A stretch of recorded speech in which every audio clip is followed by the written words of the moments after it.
يا عم مش قادر انزل، والله ما قادر، جسمي مكسر ومحتاج انام. بس لو اعتذرت دلوقتي هيقولوا ايه؟ هيقولوا اتكبر علينا، ولا هيقولوا ندل وما صانش العيش والملح؟ يوه. خلاص يا عم، وافق وامرك لله. وافق عشان تشتري دماغك ومحدش يزعل. يا مساء الجمال على أجدع واحد في الشلة، يلي شايل هموم الكوكب كله فوق كتافك ومحدش شايل همك. عارف الصوت اللي لسه سامعه ده؟ ده مش صوت غريب، ده صوتك انت، وانت قاعد وسط الناس مبتسم وبتوزع مجاملات، ولسانك بيقول حاضر ومن عيوني، مع ان قلبك من جوه بيصرخ ويقول ارحموني. بس خد بالك من حاجة مهمة قوي. انت فاكر ان اللي بتعمله ده قمة الأخلاق، وان دي ضريبة الجدعنة والأصول اللي اتربينا عليها، وانك لما تيجي على نفسك ربنا هيجازيك خير والناس هتشيلك فوق راسها. بس المصيبة بقى واللي جاي اصدمك بيه النهارده ان المعادلة دي غلط من اساسها. الواقع بيقول انك كل ما بتيجي على نفسك اكتر، كل ما الناس بتدوس عليك اكتر، وكل ما تقدم تنازلات كل ما هم بيعتبروها حق مكتسب. واللي يغيظك اكتر انك بتلاقي الشخص اللي ما بيتطمرش فيه عايش حياته بالطول والعرض ومبسوط، والناس بتعمل له الف حساب، وانت يا طيب قاعد لوحدك بتلملم فتافيت طاقتك اللي خلصت، وبتسأل نفسك السؤال اللي بيوجع: هو انا هفضل كده لحد امتى؟ وعشان نجيب من الاخر، الكتاب اللي معانا النهارده مش كتاب عادي، ده جرس انذار، كتاب وهم الطيبة للكاتبة أندريا ماثيوز. الكتاب ده جاي ينسف المسلمات اللي عشنا عليها سنين، جاي يقولك في وشك: انت مش طيب، انت خايف. ايوه، اللي انت فيه ده مش كرم اخلاق، ده قناع لبسته عشان خايف تواجه وخايف تترفض. السؤال بقى اللي بيطرح نفسه: ازاي تقلع القناع ده؟ وازاي تتعلم تقول لا بقلب جامد من غير ما تحس بتأنيب ضمير؟ وازاي ترجع حقك اللي ضاع تحت شعار المسامح كريم؟ لو عايز إجابة تريح قلبك وتغير حياتك، جهز قهوتك المظبوطة وركز معايا قوي في الكلمتين الجايين، عشان الرحلة دي هتوجعك شوية بس في آخرها هتشوف النور. يلا بينا.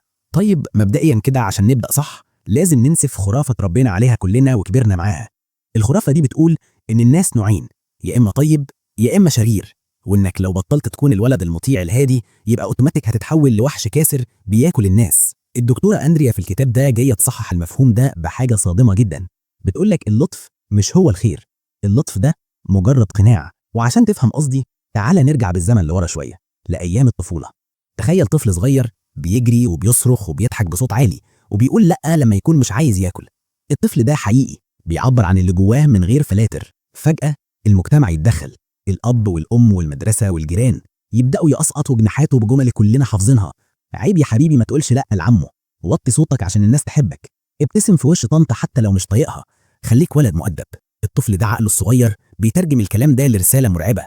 الرسالة بتقول إن حقيقتك ومشاعرك وغضبك وحتى رغباتك دي حاجات خطر وحاجات وحشة، وعشان تعيش في أمان وعشان الناس دي تحبك لازم تدفن حقيقتك دي في صندوق أسود وتلبس قناع اسمه اللطف. وهنا بتحصل الكارثة، انت بتكبر والقناع بيلزق على وشك وما بيطلعش، بتتحول لشخص لطيف بس مش حقيقي، بتبقى عامل زي الممثل اللي واقف على مسرح 24 ساعة، بتبتسم وانت من جواك بتموت، وبتقول كلام حلو وانت قرفان. وعشان اقرب لك الصورة اكتر، الكاتبة بتضرب مثل عبقري، بتقولك تخيل الفرق بين شجرة بلاستيك وشجرة بلوط حقيقية. شجرة البلاستيك اللي هي الشخص اللطيف شكلها دايما بيلمع، ورقها دايما اخضر ومبتسمة طول السنة وشكلها كيوت جدا، بس مشكلتها في ايه؟ ان ملهاش جذور. مع اول عاصفة قوية او اول مشكلة حقيقية بتطير وتقع وتتكسر، ومهما سقيتها مية مش بتكبر لانها ببساطة ميتة من جوه. اما شجرة البلوط اللي هو الشخص الحقيقي الاصيل، دي بقى حكايتها حكاية، ممكن ورقها يصفر ويقع في الخريف، وممكن جذعها يكون خشن مش ناعم، بس ليها جذور ضاربة في عمق الارض، فلما العاصفة بتيجي الشجرة بتهتز بس مش بتقع. الشخص الحقيقي ده بيعرف يغضب وقت اللزوم، وبيعرف يحب بجد، وبيعرف يقول لأ لما حد يجي على جذوره. ودلوقتي السؤال اللي أكيد بتسأله لنفسك بخوف: يا نهار أبيض، طب أنا أعرف منين إني بلاستيك ولا حقيقي؟ وإيه هي القوة الخفية اللي بتسيطر عليا وبتجبرني أفضل لابس القناع ده حتى وأنا كارهه؟ الإجابة في كتاب القوانين السرية اللي مزروع جوه دماغك من سنين، واللي هنفتحه ونقرأ اللي فيه مع بعض في المحطة اللي جاية. دلوقتي تعالوا نجاوب على السؤال الأهم واللي بيحيرنا كلنا: إيه القوة الخفية اللي بتجبرك تعمل حاجات أنت كارهها؟ ايه اللي يخليك تقوم من على سريرك وانت ميت من التعب وتلبس وتنزل تروح مشوار تقيل على قلبك لمجرد انك مش عارف ترفض؟ الكاتبة بتقول ان كل واحد فينا ماشي في الدنيا دي وشايل جوه عقله كتاب قوانين غير مرئي.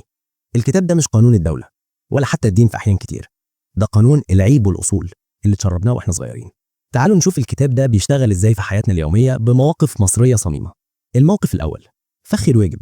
تخيل انك راجع من الشغل يوم الخميس مطحون وعينك مش شايفة قدامك حرفيا، كل احلامك في الحياه انك تروح تاكل لقمه وتنام. فجاه تليفونك يرن، واحد قريبك او صاحبك بيعزمك على عيد ميلاد ابنه او قعده عشاء عائليه ممله. جسمك بيصرخ وبيقول لك ارجوك انا محتاج راحه، بس عقلك بيفتح كتاب القوانين وبيقرا لك الماده الاولى بصوت عالي. عيب تكسف الراجل، ده عمل معاك واجب قبل كده. هيقولوا عليك ايه؟ متكبر ولا منطوي؟ ما يصحش. فجاه بتحس بنغزه في قلبك اسمها الذنب، وبسبب النغزه دي بتدوس على نفسك وتنزل وتقعد في القعده مبتسم ومجامل وانت من جواك بتغلي وبتلعن اليوم اللي نزلت فيه. الموقف التاني، فخ الجدعنه. واحد زميلك في الشغل معروف انه بتاع مصلحته وما بيساعدش حد، يجي يقف جنبك بوش مكسور ويطلب منك تخلص له شغل عشان هو مزنوق وعنده ظروف. انت عارف انه بيستغلك وعارف انه لو مكانك عمره ما كان هيساعدك، بس كتاب القوانين اللي في دماغك بيصرخ تاني. الجدع بيقف جنب اي حد، لو قلت لا تبقى ندل وقليل اصل، وانت ابن ناس ومتربي. فتوافق وتشيل شغله فوق شغلك وتروح متاخر وهو يروح بدري يخرج مع صحابه. الكاتبه بتسمي الصوت اللي بيمليك القوانين دي الانا العليا او السوبر ايجو، بس خلينا نسميه اسم ابسط، الجلاد الداخلي. الصوت ده مش صوت ربنا ولا صوت الضمير الحي زي ما احنا فاهمين، ده صوت الخوف. الخوف من ان صورتك تتهز قدام الناس، الخوف من انهم يسحبوا حبهم واهتمامهم بيك لو بطلت تكون خدوم. انت في المواقف دي مش بتتصرف عشان انت طيب وعايز تساعدهم بجد، انت بتتصرف عشان خايف من الكرباج اللي هتجلده لنفسك لو قصرت. انت بتدفع رشوه من صحتك ووقتك عشان تشتري رضا الناس وتشتري راحه بالك من تأنيب الضمير. وهنا الكاتبه بتواجهنا بحقيقه صادمه بتعرينا قدام نفسنا. بتقولك طالما انت بتعمل الخير وانت مجبر او خايف او مستني مقابل، يبقى ده مش خير، دي صفقه تجاريه، والاسوأ انها صفقه خسرانه لان الطرف الثاني ما مضاهاش ومحدش جبرهم يردوا الجميل. طب والحل ايه يا جماعه؟ هل المطلوب اني ابقى باجح؟ هل الكتاب عايزني اقول لا لقريبي واكسفه واسيب زميلي يغرق؟ ازاي اقدر اقول لا من غير ما احس اني قليل الذوق او جاحد؟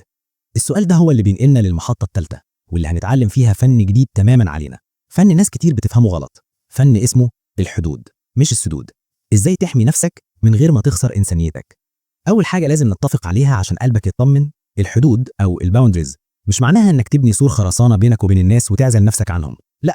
الحدود معناها انك تركب باب لشقتك. تخيل معايا، هل ينفع تسيب باب شقتك مفتوح 24 ساعه لاي حد معدي في الشارع يدخل ياكل ويشرب وينام في سريرك؟ اكيد لا. انت بتركب باب ومفتاح الباب ده في جيبك، انت اللي بتقرر مين يدخل امتى ويقعد قد ايه. اهو وقتك ومشاعرك وصحتك النفسيه دول بيتك الداخلي، وللاسف الشخص اللطيف بزياده عايش من غير باب، فالناس بتدخل تبهدل البيت وتمشي. طب ازاي نركب الباب ده وازاي نقول لا من غير ما نبان قليل الذوق؟ الكاتبه بتدينا قاعده ذهبيه، مش لازم تقدم اعذار ومش لازم تكذب. احنا عندنا عاده مصريه اصيله اننا لما نرفض حاجه لازم نالف قصه وهميه، معلش اصل عمتي تعبانه والغساله باظت والمواصلات زحمه. الكاتبه بتقول لك وقف هري، كل ما بتبرر اكتر كل ما بتبان اضعف وكل ما بتدي فرصه للي قدامك يجادلك ويضغط عليك. خد عندك السيناريوهات العمليه دي واحفظ الردود دي صم. السيناريو الاول، عزومه انت مش عايز تروح، بلاش تقول والله كان نفسي اجي بس عندي ظروف. الرد الصح، شكرا جدا على الدعوه يا غالي بس للاسف مش هقدر اكون موجود المره دي، اتبسطوا انتوا. السيناريو الثاني، شغل زياده من زميلك المستغل. الرد الصح، بصراحه جدولي مليان حاليا ومش هقدر التزم باي شغل اضافي عشان ما اقصرش في شغلي الاساسي. السيناريو الثالث، حد بيستلف فلوس. الرد الصح، انا عامل ميزانيه محدده لنفسي الشهر ده وللاسف مش هقدر اطلع اي مبالغ بره الميزانيه، اتمنى تقدر موقفي. بس خد بالك من المطب اللي جاي ده، اول ما هتبدا تعمل كده الناس هتزعل. ايوه بقول لك الصراحه، هيزعلوا وهياخدوا على خاطرهم وممكن يقولوا عليك اتغيرت. وهنا الجلاد اللي جواك هيصحى ويصرخ، شفت اهم زعلوا، انت بوظت العلاقات. اوعى تسمع كلامه، زعلهم ده طبيعي جدا. عارف ليه؟ زي الطفل المدلع اللي متعود ياخد الحلاوه كل يوم وفجاه قلت له لا، لازم هيعيط ويدبدب في الارض شويه.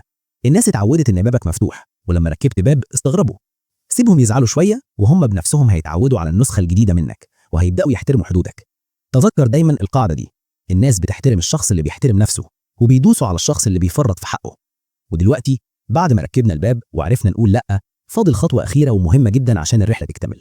احنا عرفنا احنا مش مين، طب يا ترى احنا مين؟ ازاي تلاقي نفسك الحقيقيه اللي تاهت منك وسط الزحمه دي؟